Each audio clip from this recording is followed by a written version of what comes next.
Welcome back, listeners, to Our Experts podcast. I am Carol Matichka, your host, bringing you interesting guests and perspectives from the realm and world of pharmacy. And today, our podcast really delves into a topic that we just absolutely cannot avoid right now, which is AI, or artificial intelligence. So today, we're going to discuss really how pharmacy education and AI have really come together in many ways. And we've got an excellent expert with us today, who is Dr. Kaitlin Alexander.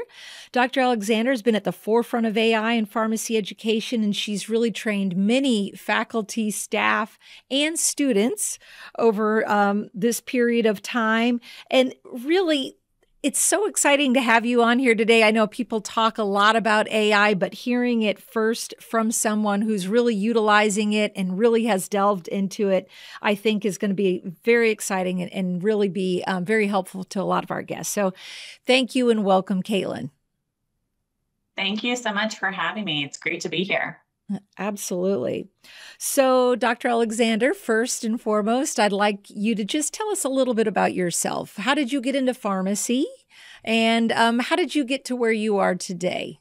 So I started my journey here at UF. I was an UF undergrad and then decided to pursue pharmacy because I was introduced to our program here, and it seemed to have a lot of options within healthcare and flexibility. And so I was really drawn to pharmacy after shadowing some people within the field and then decided to apply. So then I started pharmacy school at UF as well, and I was on the Jacksonville campus with you and was interested in wanting to explore acute care pharmacy more, knew I wanted to do a residency after pharmacy school, and through that experience to get a lot more direct patient care. So then I did a PGY1 residency at West Virginia University, fell in love with critical care there. So that is my background and specialty. I did a PGY2 at Wake Forest Baptist in Winston-Salem, North Carolina, in critical care.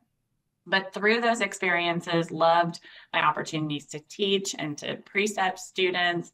At WVU, I had the opportunity to be in the classroom through their School of Pharmacy and get experience there. So that kind of led me down a path of wanting to maintain or have a practice in critical care, but then also pursue academia and teaching.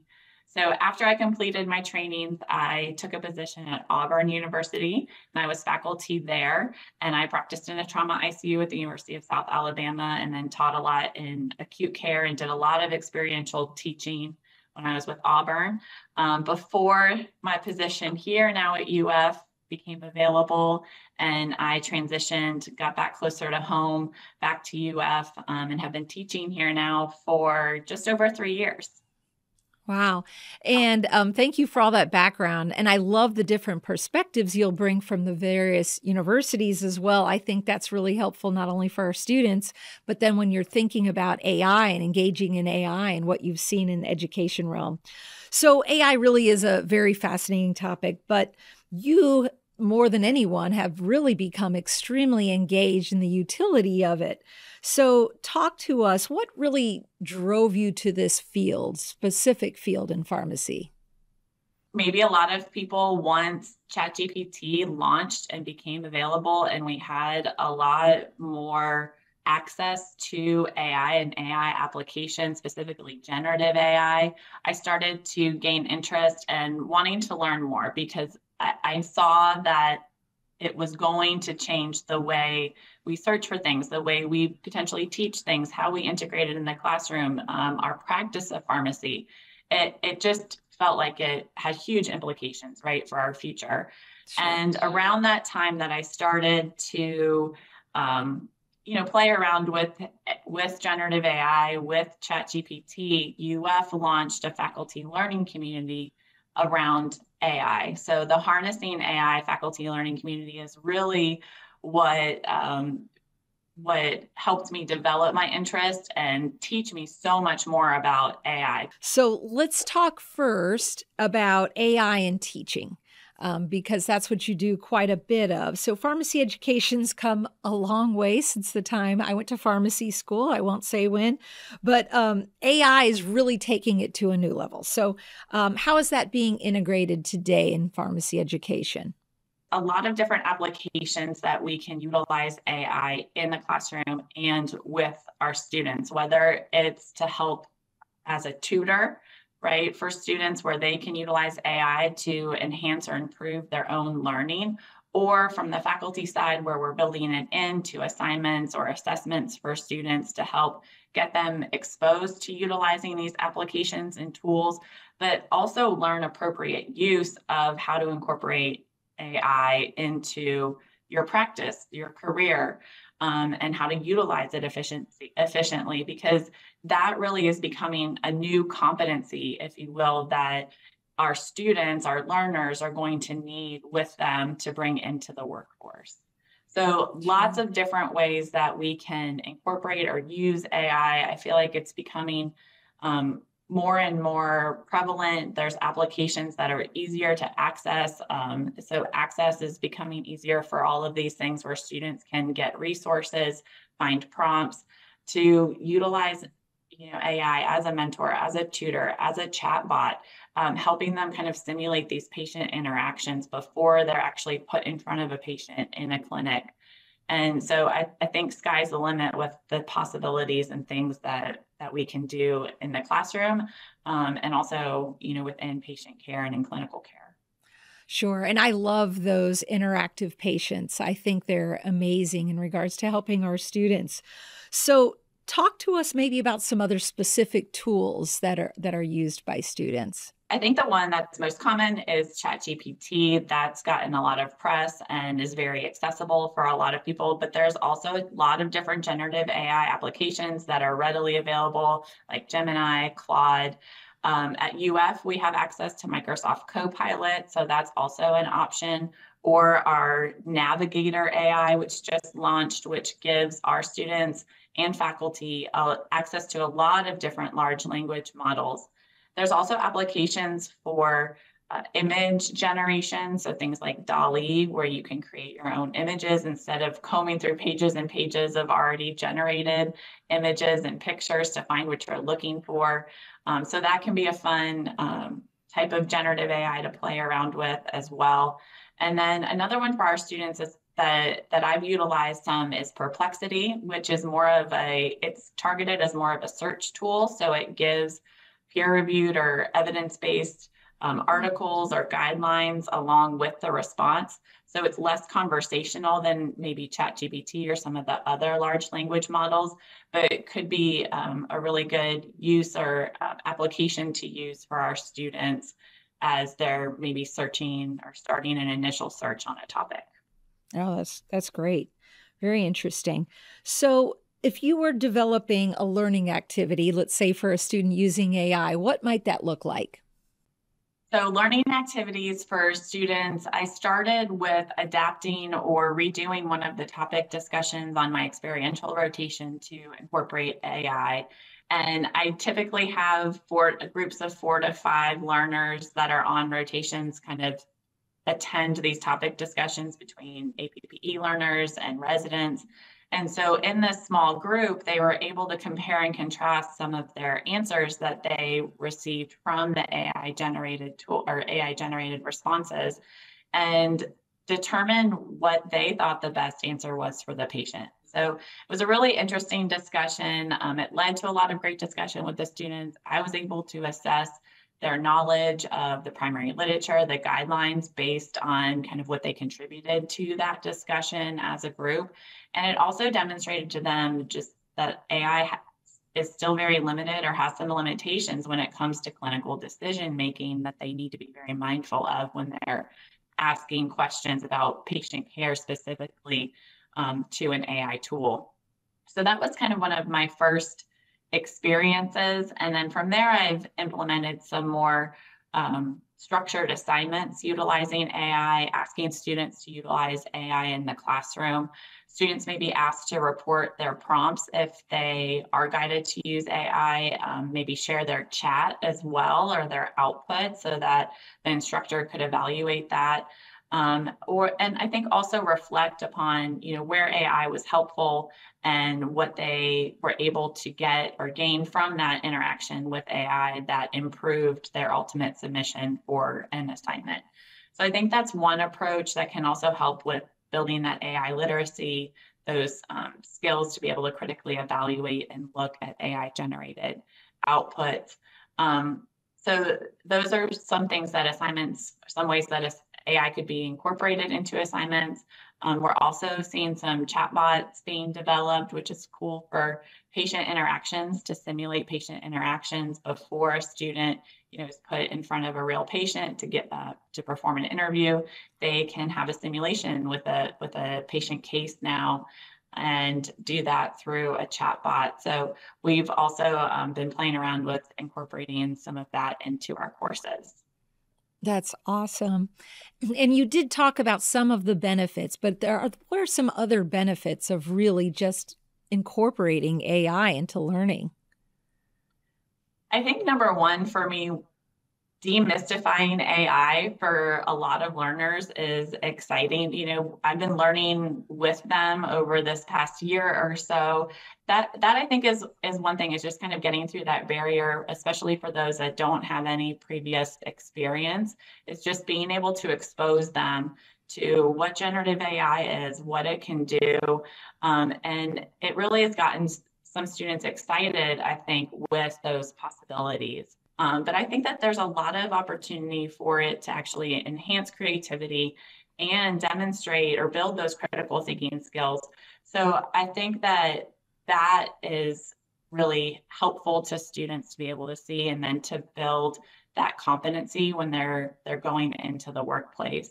And that also teaches them to apply AI, utilizing appropriate guidance and guidelines, so that it is appropriate use and they're not becoming too heavily reliant on AI.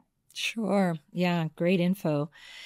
Now, those are all some great benefits, but of course, this is newer technology and we're certainly going to see some bumps in the road. So what have you seen in regards to some challenges with using AI?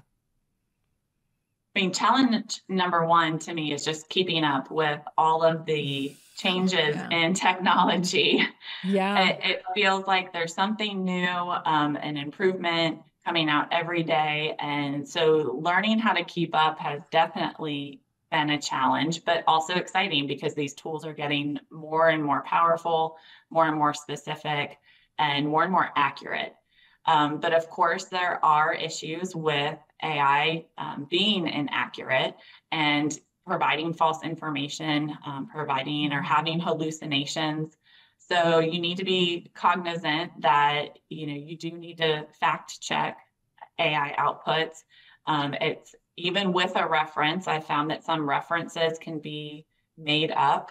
Or at one point, I asked it to summarize an article for me, and it didn't have the capability to pull that recent of an article, and it basically just made up a primary outcome that sounded very plausible based on the topic, but was not actually the primary outcome or the result of the trial.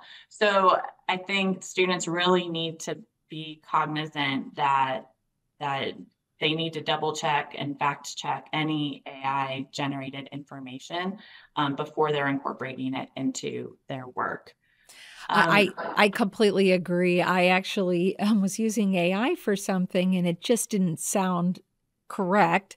So I went to the source and it was a YouTube video from somebody who just made some information up. So you really, really have to be careful in regards to the utilization. And what was and that's where the knowledge of how AI works and what it is where it's really kind of just looking for that next best word.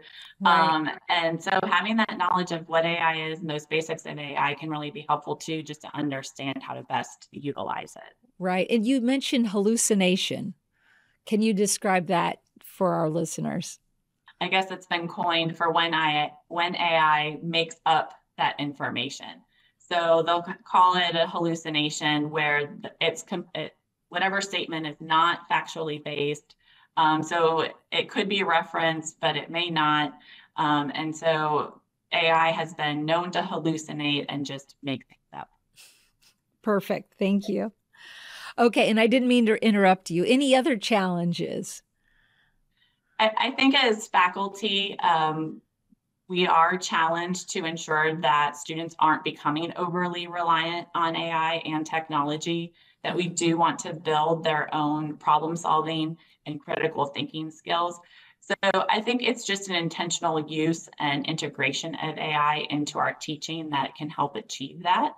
But with appropriate policies, guidelines, guidance for students so that they understand the appropriate parameters to utilize the technology in. And so I think that it's a barrier that we can overcome. Makes perfect sense. So what sort of feedback are you hearing from students about this integration and about AI, I guess, in general? I think students are really excited to see something new in the classroom, number one. So whenever I introduce an assignment or frame a topic discussion and say that we're going to utilize AI, students typically get excited, they're engaged just because they want to do something or see something new and maybe be a little bit more creative. Once I've implemented some of these teaching assignments with AI, students have given some really excellent feedback. So I think the reflection piece to me is key because I've gained a lot of insight to the students' experience through that, where they've shared that they feel like AI is a good starting point for instance, drug information questions or questions related to patient care, but recognizing that critical evaluation is needed and that AI is only a starting point. And that because it has potential limitations, like we just talked about, and challenges that can impact those outputs. They also, though, have given feedback or recognized that with appropriate use, they can improve their efficiency, potentially increase confidence in their responses. And it really can be a powerful tool for learning and discovery for them. Completely agree. So this is certainly the beginning of AI, particularly, I think, in the use of higher education. But what do you think the evolution looks like for our future students down the road? I think it's a hard question to answer right now because the technology is changing so rapidly, but I think we will continue to see AI being integrated into the curriculum to develop these skills for our future students where, soft skills are becoming so much more important. It's not just the factual knowledge anymore, but the ability to be a lifelong learner and keep up with technology and being able to incorporate that into your practice is also something that, we want to try and instill in our students. I think as far as pharmacy practice, AI is going to become more and more prevalent for drug discovery, personalized medicine approaches, clinical decision support, where it's potentially integrated into the electronic health records. We're already seeing some of those models be integrated. And then just automation of some more routine tasks where that could potentially open up, again, more efficiency in your workday and your workflow to be able to spend more time with patients and focus on patient care because those things are kind of taken care of. I think a lot of different tools potentially that we'll see on the horizon that will help us kind of integrate that for our students. The voice capabilities with some of the new generative AI tools is really exciting to me. Being able to incorporate that as far as with patient interactions and simulations. And then I think there's also potential where we could see some personalized education, where education could become personalized to the learner, to their specific needs, and adapt to their strengths and weaknesses, and really give a more focused approach to education and within the curriculum.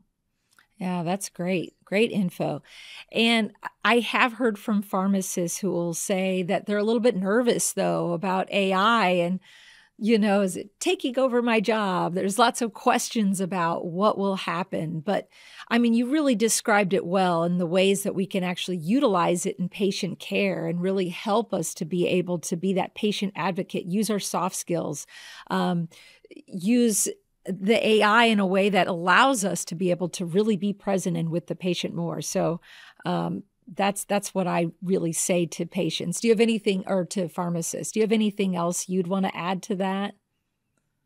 Yeah, I think that these AI tools that are being integrated into clinical practice can also just help us with improving patient outcomes ultimately. So, a lot of the things I'm seeing within critical care are early detection tools, so that hopefully we are preventing an adverse outcome in our patient because we're catching it so much earlier.